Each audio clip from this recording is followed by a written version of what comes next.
నమస్తే దోస్తులు, మన బ్యాచులర్ బాబుల కోసం, అందమైన అమ్మాయిల కోసం వినాయక చవితి సిరీస్ లో ఈ సెకండ్ వీడియో. నిన్న కుడుములు ఉండ్రాలతో వచ్చాను, ఈ రోజు మీ ముందుకి నేను రవ్వ కేసరితో వచ్చేసాను. ముందుగా మనం ఈ రవ్వ కేసరిని ఈజీ వేలో ఎలా ప్రిపేర్ చేసుకోవాలా, ఇంగ్రీడియంట్స్ మొత్తం మీకు స్క్రీన్ మీద షో చేస్తున్నాను. కానీ నేను ఈ రోజు మాత్రం 500 grams చేస్తున్నాను. రవ్వ ఏ కప్ అయితే యూజ్ చేస్తున్నామో సేమ్ అదే కప్పు షుగర్ కి వాటర్ కూడా యూజ్ చేసుకోవాలి. ఇంగ్రీడియంట్స్ సైడ్ పెట్టేసి స్టవ్ వెలిగించాలి. స్టవ్ వెలిగించిన తర్వాత మనం ఒక బౌల్లో వాటర్ వేసేసుకోవాలి. హై ఫ్లేమ్ లో పెట్టుకొని మనం బాయిల్ చేసుకోవాలి. కంపల్సరీ మూత యూజ్ చేయాలి మామ, ఎందుకంటే లోపల ఉన్న స్ట్రీమ్ బయటికి వెళ్ళిపోతే మనకు రవ్వ కేసరిలో అంత టేస్ట్ రాదు. సో స్ట్రీమ్ చాలా కంపల్సరీ. దాని తర్వాత ఇంకొక స్టవ్ వెలిగించేసి లో ఫ్లేమ్ లో పెట్టి మనం బాండి పెట్టేసి అందులో ఘీ వేసేసుకోవాలి. ఘీ మంచిగా మెల్ట్ అయిన తర్వాతనే మనం రవ్వ యాడ్ చేసుకోవాలి, లేకుంటే బాగోదమ్మా. తర్వాత మనం ఘీ మంచిగా మెల్ట్ అయింది అని వచ్చినప్పుడు రవ్వ యాడ్ చేసుకోవాలి. రవ్వ మంచిగా మిక్స్ చేసుకోవాలి మామ. రవ్వ ఏదో బాండిలో పెట్టేసి సైడ్ వెళ్ళిపోకండి, ఆడపిల్లని చూడడానికి, టీవీ చూడడానికి, ఎందుకంటే రవ్వ అలిగి మాడిపోతుంది. సో అంత మూలకు పడేయాల్సి వస్తుంది. అలా మూలకు పడేయకూడదు అంటే మనం రవ్వని మంచిగా తిప్పుతూ ఉండాలి. మనకు అది వేగిందని ఎప్పుడు తెలుస్తుంది అంటే మంచిగా కమ్మగా ఒక స్వీట్ స్మెల్ వస్తుంది. అప్పటి వరకు దాన్ని వేగనివ్వాలి. రవ్వ మంచిగా వేగిన తర్వాత కమ్మటి వాసన వచ్చిన తర్వాత మనం షుగర్ అప్పుడు యాడ్ చేసుకోవాలి. మధ్యలో యాడ్ చేసుకుంటే ఖరాబ్ అయిపోతుంది. దమా ఖరాబ్ చేయకుండా మంచిగా వీడియో చూసి నెమ్మదిగా చేసుకోండి మామ.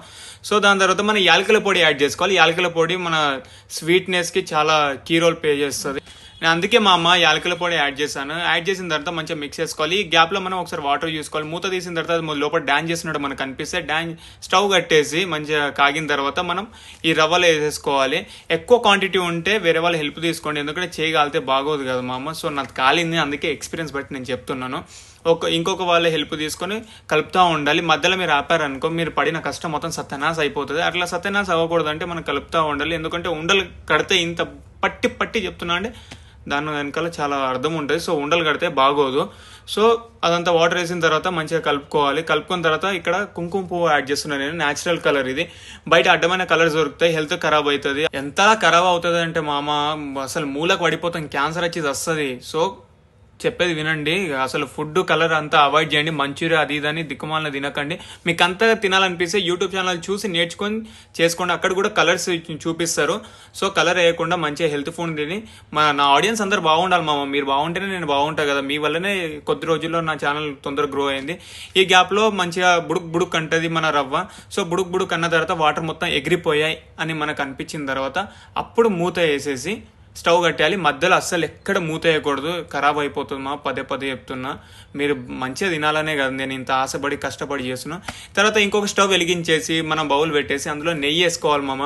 అది మెల్ట్ అయ్యేంత వరకు ఓపికతో మెల్ట్ చేసుకోవాలి మామ. అండ్ ఇక్కడ ఏంటంటే నేను ఇక్కడ 50 grams ఘీ యూజ్ చేస్తున్నాను. ఇక్కడ మనం తీసుకున్న క్వాంటిటీకి మంచి ఫినిషింగ్, మంచిగా స్వీట్నెస్ రావాలంటే 100 grams వరకు యూజ్ చేయొచ్చు.